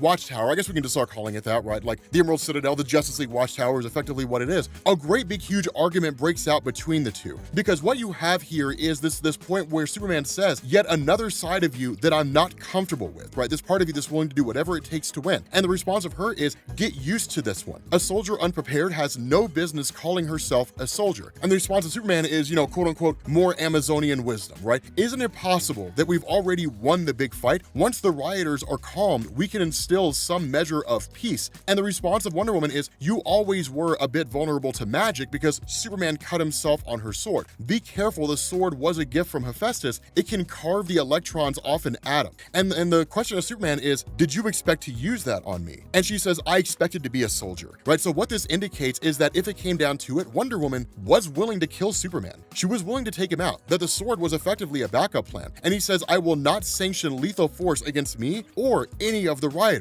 I'm uneasy with that blade because that's the other part of the equation. Sure, it can be used on Superman if it needs to be, but she's willing to kill those metahumans. Superman is not. And that's the discussion that we had in the previous video. In any particular conflict, wartime, video games, sports, whatever it is, right? They're all forms of conflict. There's only ever two people involved, or two types of people involved at any particular point in time. The ones who would like to win and the ones who want to win, who need to win. And the ones who would like to win are not usually the ones who win, because the ones who feel like they need to win or have to win, they'll do whatever it takes. The only thing that matters is that they come out on top. Superman is, by all standards of measurement, what you would call a high road defeatist. He's a person that takes the stance of saying, I would rather die and keep my morals intact, right? I would rather lose and keep my morals than win by betraying them. But the reality here is, of what use would that do to anybody, right? If the one who loses and keeps their morals intact, if they die, if they're out of the picture now, all that's left is the one who wins. And on whatever it is that they want to do. There's no one there to stand in the way. So in effect, they've quit. They're a defeatist. They gave up, right? Literally, maintaining their moral code is what caused them to lose in the first place. And that's the real position here. Wonder Woman is the one that has to win, that needs to win. She's the one that's willing to beg, borrow, steal, and kill. For Superman, it's a war of convenience. And that's why you see this conflict unfolding the way that it is, because he says, there are lines that we do not cross. We have rules. And her stance is, and the prisoners don't. That's why they're prisoners. And if they don't remain prisoners, your big blue marble teeters on the brink. You made the decision to incarcerate them for the good of mankind, remember? And he says, and maybe that was my mistake. Maybe I should have let the humans decide how to deal with this. But at the end of the day, it was Superman's screw up. That what he failed to realize is that he's basically fighting a war against people who don't follow the rules while following the rules himself. And that desire to follow the rules is how you lose. That's his weakness. And so as this whole thing unfolds, you end up having this communication that comes from the Green Lantern, who's like, we can't hold this, right? These guys are just way too powerful for us. There's too many of them. They're overpowering us. They're breaching the walls. We cannot keep this thing contained. Somebody has to do something. And we end up finding out that one of the superheroes had been killed. Captain Comet had died. So now members of the Justice League are dying because of Superman's high road defeatist attitude. And so what this does is it leads to Wonder Woman stepping in and saying, then we're going to go there and we're going to do whatever we have to do. If that means we have to kill every single metahuman that's housed in the gulag, we'll kill every single one. Either you can stay back here and you can hope that things work out, or you can join us in this conflict, you can grow some balls, and you can make the decisions that need to be made, because this is a time of war. Are you a winner or are you a loser? Choose one. And ultimately, Superman stays behind. And so that's one of the crazy things, is because in this moment, he races off, actually, where Wonder Woman takes off to the gulag, he races off to Batman and confronts him and says, I need your help. And where Batman's like, no, we've been through that already. Superman, fed up, is like, I've had enough of this, right? This is not the time for you to take some kind of high road or be a dick or anything like that, right? There are huge stakes here. We literally have metahumans breaking out of this. The United Nations is waiting on pins and needles to decide what it is that they're going to do. And if it comes down to it, they're going to go to the nuclear option. So they could very well just wipe us all out as metahumans. The entirety of our future hinges on this. It hinges on this whole thing. And the response of Batman is, what did you think was going to happen? You took every single metahuman that you deemed to be a bad guy and put them in one place. You took a huge group of people, tons of people who don't know how to solve any problem other than fighting over it, and you put them in one place and gave them free reign. You created this circumstance. You set this whole thing up. You're the reason why this is happening in the first place. And it even says, like, do you mean to tell me, Superman, that you mean to tell me you never imagined that it might come to this? Did you ever consider that war might actually be for the best? That perhaps humanity's only chance is for the superhumans to swallow each other, right? To basically annihilate each other. It's the best chance humanity has of having any kind of meaningful future. And this debate back and forth rages in such a way to where it's like, either you can do something Batman, or you can do nothing, because lest we forget, you're a member of the Justice League. And so before you take this high stance of it is humanity's chance, right? It's time for superhumans to go. You were along with us. You're the smartest man in the world. Maybe, depending on Lex Luthor, do you really think they're not going to come after you? Do you really think they're going to say, well, all the metahumans have to go, and by metahumans we mean anybody who has powers? Batman's cool. Do you really think that's what they're going to say? No, they're going to come after you, because you have the ability to affect the world on a global scale. Maybe not with powers, but certainly with your intelligence. You represent a clear and present danger. And then the response of Batman here is like, okay, fine. And he says, I will tell you this one thing. I'm not going to help you in all of this, but I will tell you this one thing. There's a player that you have not counted on, and that's Marvel. That's literally Captain Marvel, Billy Batson. And Superman's taken aback, and he says he's been brainwashed severely. Once there was a good kid inside him, but he's basically been driven out. And I don't know how you'd ever find him again. He's lost, right? Billy Batson is headed to the gulag. He's going to break it wide open onto the Justice League. He's literally going to unleash all the superheroes out there, and he's going to initiate a circumstance where humanity is going to respond with nuclear arms. And when that happens, it's game over, right? Like, that's it. There's no coming back. You all get nuked. Maybe some of you survive, but ultimately the entirety of the human race will see you as the reason why it happened. And so ultimately you end up having Shazam, who arrives on the scene. Superman gets there just in time, right? Tries to get there just before it happens, but he's too late. Shazam smashes the place open right as Superman gets there, and then before he can do anything, Shazam stops him dead in his tracks. All right, what's going on, guys? This is Rob, and after 4 days, we are here. Yes, we are here at the conclusion of Kingdom Come. Yes, I'm going to be on a cruise by the time this video comes out, so I'll see y'all in like a week. I'm gonna be getting tanned, I'm gonna be getting drunk, I'm gonna be having a great time hanging out with my sister, right? She and I, we love taking trips together. So here's what we're gonna do, right? Here's how this whole thing works. This video is basically the end of it all, right? The battle, the huge conflict that happens. Now, this is literally everybody against everybody to some degree. The reality here is that much like the various vigilantes that they fought to overcome, Superman, Shazam, Batman, Wonder Woman, all of them, there really aren't any good guys or bad guys anymore. It's really just descended into superheroes fighting superheroes. That's really all it is, because a lot of old wounds are coming back out now, right? A lot of injuries are coming back out. A lot of anger, a lot of disdain, a lot of hurt is coming back to the surface. And that's what's happening here. We get this really, really cool statement that's offered where it said, "Is that the only reason I'm here?" Of course, Norman McKay talking to the Spectre, and he says, "To watch some hideous judgment. Superman and I share the same terror. His face is a mask of confusion. He cannot comprehend how things came to this. Once upon a time, Captain Marvel was one of his mightiest allies. Now, whichever wisdom he once possessed has been dulled by Luthor's brainwashing, making the Captain a soldier of chaos, the one warrior who can counter Superman's every move and prevent him from containing this battle. Superman believes himself to be the only force on Earth powerful enough to end the superhuman war. He is wrong. And the reason why is because we transition to the United Nations, where a meeting is being undertaken, and you have all these world leaders who are saying this multi-megaton nuclear explosion held in reserve for just this moment. That he says, take a look at mankind's last hope, capable of vaporizing a country, sheathed in a force field unbreachable by all cataloged metahuman powers, a deployment system that's virtually undetectable. That essentially they've been waiting for something like this to happen. And when this thing goes off, there will be casualties, there will be civilians who will die. But the reality and what humanity is arguing here, and what this guy's presenting, is he's saying, listen to me and understand, there is nothing rational about dispatching tactical nukes into the heart of our own country. But these are not rational times. We are at the flashpoint of human existence. My God, you can hear the battle even here. At any moment, it threatens to spread forth and engulf the world. What then?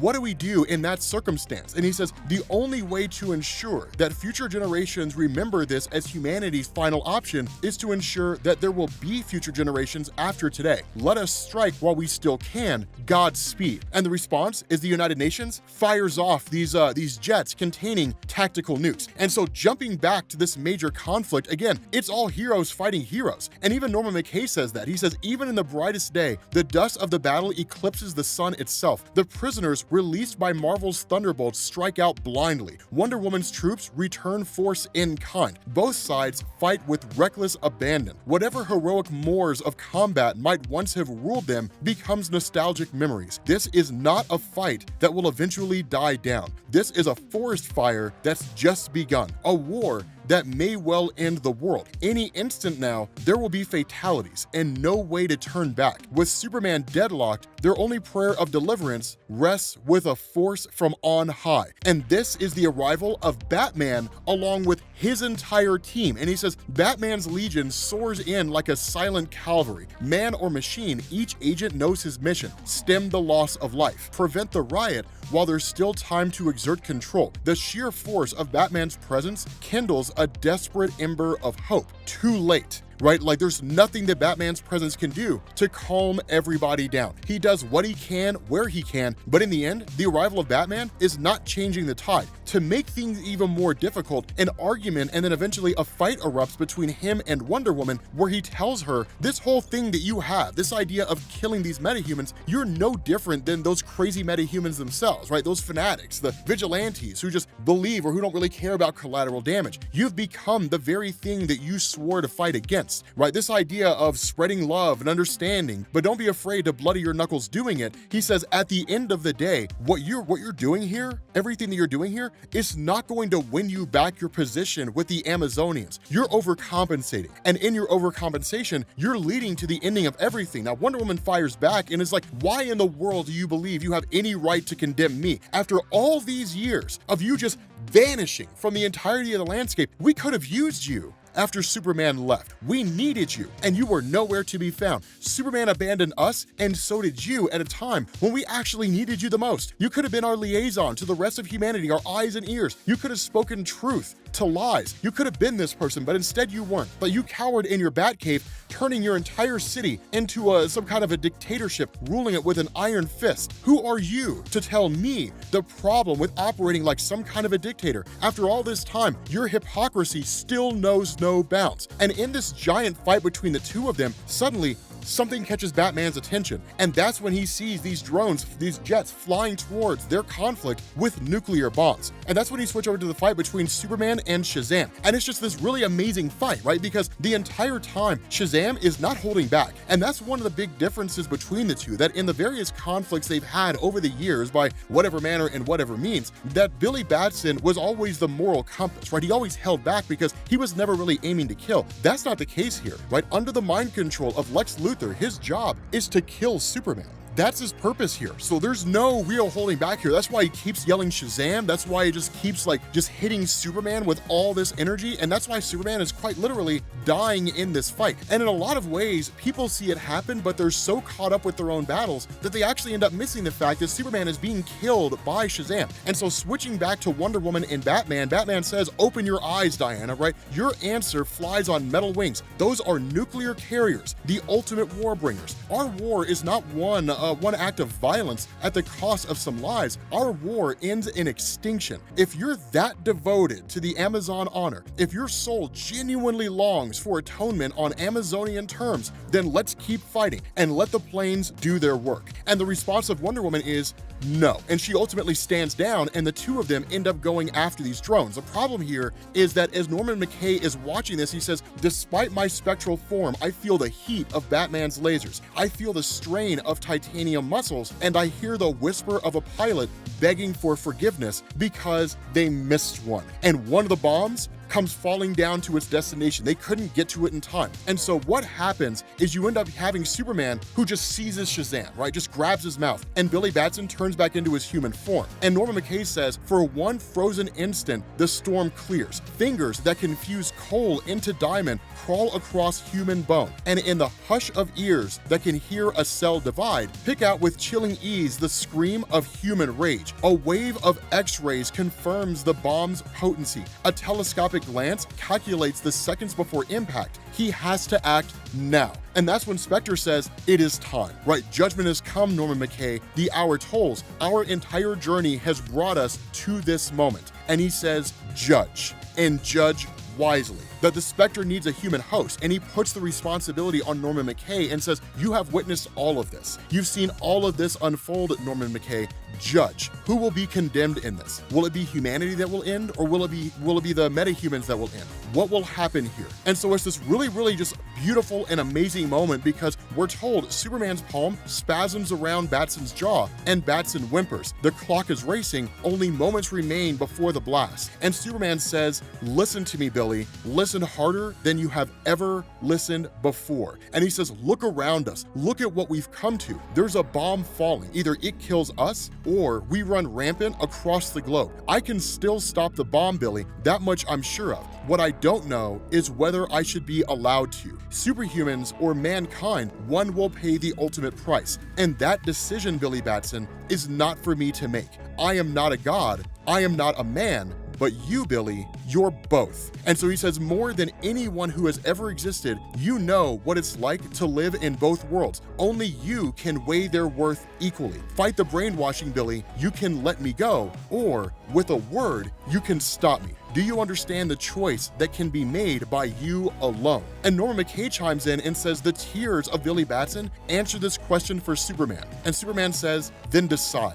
Decide the world." And ultimately, Superman takes off. And in the moment when Superman leaves, Billy Batson yells, "Shazam!" And the Seven Thunders come crashing down. Billy turns back into Shazam again, grabs Superman, smashes him into the ground, and goes flying up to the bomb. Now, it's one of these crazy moments, because when this happens, everybody stops fighting. Like, everybody stops, and they're just watching Shazam as he's racing up to this nuclear bomb that's going to annihilate them all. He shouts Shazam 3 times, the bomb goes off, and Billy Batson dies. Like literally, he sacrifices himself to save every superhero here. And all the Spectre says is judgment, right? This just super iconic scene of Superman on his knees screaming. If you ever saw that shot, that's where that's from. It's from Kingdom Come. And he's just surrounded by dead bodies. That's it. When he gets up, Superman is 8 kinds of pissed. This guy is incensed. And ultimately, the Spectre's like, I've done my job, right? Judgment has been passed. It's time for me to go. He literally bids Norman McKay farewell. And Norman's like, no, you're not going anywhere, right? Like you're bound to me, right? Like your spirit is bound to me, if only in the moment. If you really believe that letting Superman just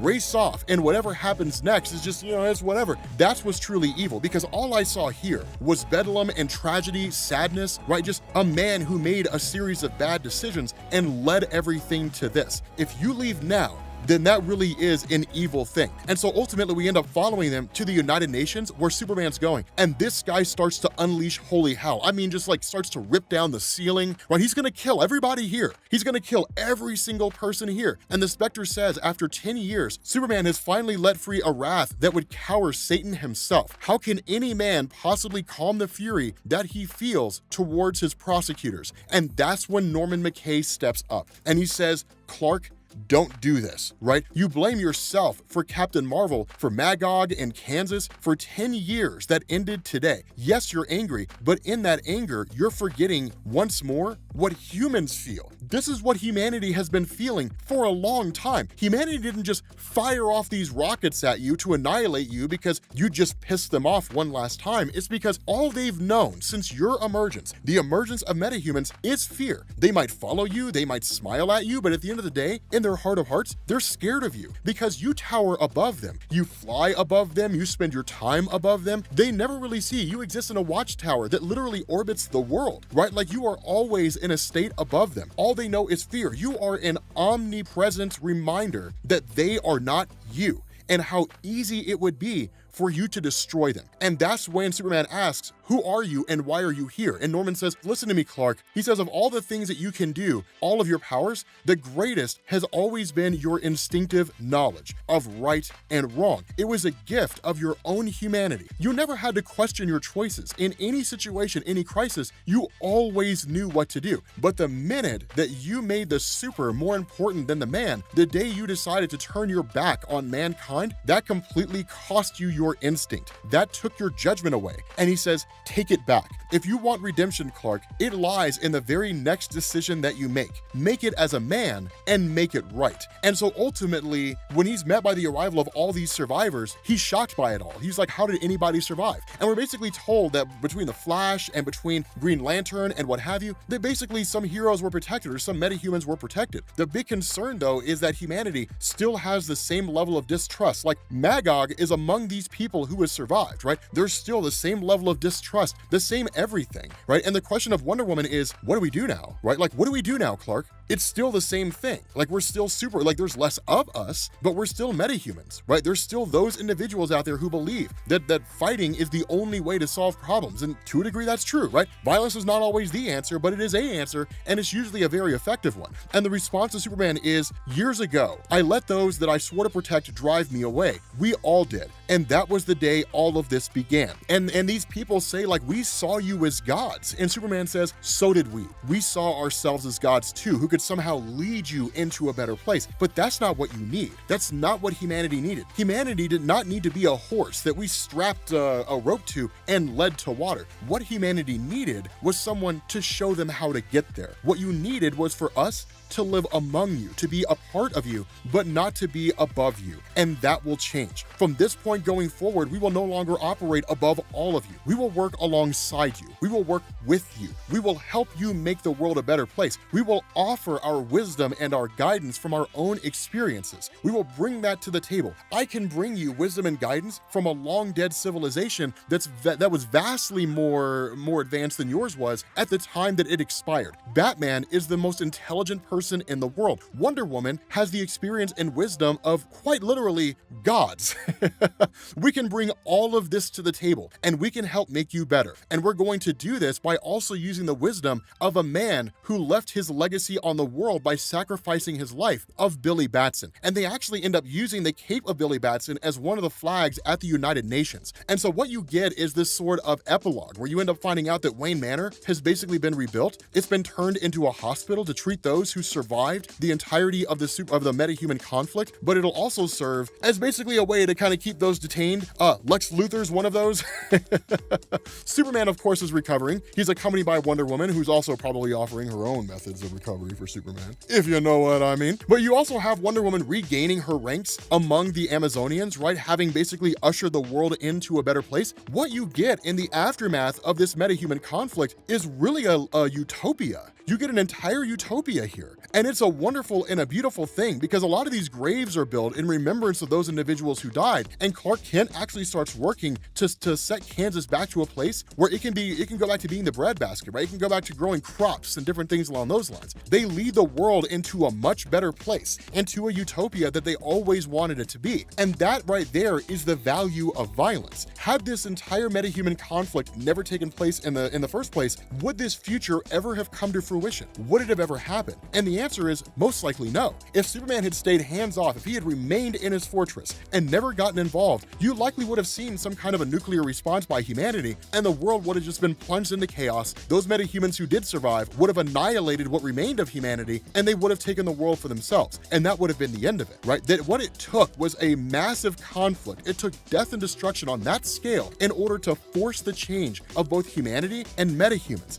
because it's only in the face of such tragic loss that we're actually forced to confront what caused that loss in the first place. In that moment, we're caught up. We're all emotionally swept up with everything that's going on, right? That's exactly what happened here. Superman, Wonder Woman, Batman, Green Lantern, the Flash, humanity, Lex Luthor, so on and so forth. They were so caught up in the situation that no one ever stopped to take a step back and ask the question, how did we get here? What led us to this point? It was only when humanity, or when the metahumans were facing their own extinction at the hands of a nuclear arsenal, and that near extinction came to fruition. Had it not been for Billy Batson, if that bomb had detonated at ground zero, they all would have been killed. Likely Superman too. I don't know if that would have been the case, but presumably it would have been. Maybe he would have survived. I don't know. But the thing is, most of the entire metahuman population would have been destroyed, right? Like, it was only in the face of their own extinction and annihilation that they were finally able to peel back this cloak, right? This blanket of destruction and death and despair, and come to terms with what they'd done, and the fact that Superman himself had led the metahuman community on this collision course. It was his actions that led things to getting where they were. And so everything is really kind of settling back down. Norman McKay finds his own measure of hope, reaffirms his conviction in God, goes back to reading the Bible, and his congregation grows. It's that kind of thing. This serves a greater purpose. What's really cool is like the Spectre as Jim Corrigan shows up to listen to his sermon at one point in time. That's the beauty of it all. And so, of course, for the first time in the story, you have Superman and you got Wonder Woman, who basically show up to planet Krypton, where they sit down and they basically realize everybody's dressed up as superheroes. Not gonna lie, I would go to this place. If this place existed in the real world, I don't know if it does, and if it does exist, I will go to wherever I need to be in order to be able to go there. But I would absolutely go to this place, 100%. And in fact, you know what? Like, if this is something that's like at a major comic book convention, right, of like they do this at San Diego Comic-Con, we should all go, right? I mean, I don't know if 130,000 people can fit in there, but we'll try. So like, I would love I would love like to go to a place like this. It just looks amazing. But at the end of the day, it's really the three of them just kind of sitting down and having this conversation and really just being a part of humanity. Not really above them, not really beyond them, not operating outside of them, but basically being among them and just kind of enjoying their life among people, having this conversation, talking about everything that's going on, right? That, Batman in having this conversation says that it's been a long road for rehabilitation for all the injured. He says, fortunately, I'm not laboring alone. I was able to put several members of the Mankind Liberation Front to work in our ad hoc hospital. And when he says he put them to work, he means like slap collars around their necks and made them work, which rightfully they deserved. He says they're pulling their weight. Vandal Savage alone has picked up quite a few healing tricks in his 50,000 years. That's really them just kind of talking about everything that's happening, having this conversation. And what's really, really cool is you end up finding out that Wonder Woman and Superman, they kind of got something going on, right? That Batman's a little pissed off because his steak is well done, which you know what? I can't even judge him for that. Whatever, man. But you have this moment where like Wonder Woman and Batman or Superman are like, hey, we kind of have something to share. And Batman's like, yeah, you're pregnant. I already know. Like, I know you're pregnant, Wonder Woman, right? So like Superman knocked up Wonder Woman, making a life for himself. That's really what's going on here. It's just kind of going forward, right? They want Batman to be the godfather, which I don't know why anybody would ask that, right? I would never ask Batman to be the godfather of my child, ever. Well, okay, I'll take that back. There would be rules. I would be like, he has to be a Robin at least once. He has to be set up financially for the rest of his life or her life or whatever. They have to be able to drive the Batmobile at least one time. Like, they have to be able to take the Batmobile to prom. That's like a rule, right? Like, I mean, I don't know how I would reinforce that. I'd be dead if Batman was like, if it came to that, right? I would have been dead, hence the nature of a godfather. But I'd be like, you have to let my child take the Batmobile to prom. Because how dope would that be? You'd be walking away with other people's prom dates, you know, but nonetheless, it's just one of those things, right? You gotta have the Batmobile. Taking the Batmobile to prom would be legit. But again, kind of being more serious here, right? Getting back down to a serious tone and talking about all this, it really is everything coming to a close, right? That this world has achieved a level of peace and a level of understanding and really a utopia that was previously never thought possible. All it took was the near extinction of the entirety of the metahuman race coming from a decision that humanity didn't want to make in order for it to happen. But with that being said, guys, we're going to bring this to an end. This was the story of Kingdom Come. Absolutely loved it. Let me know what you guys think about it, and I will catch you all later. Peace.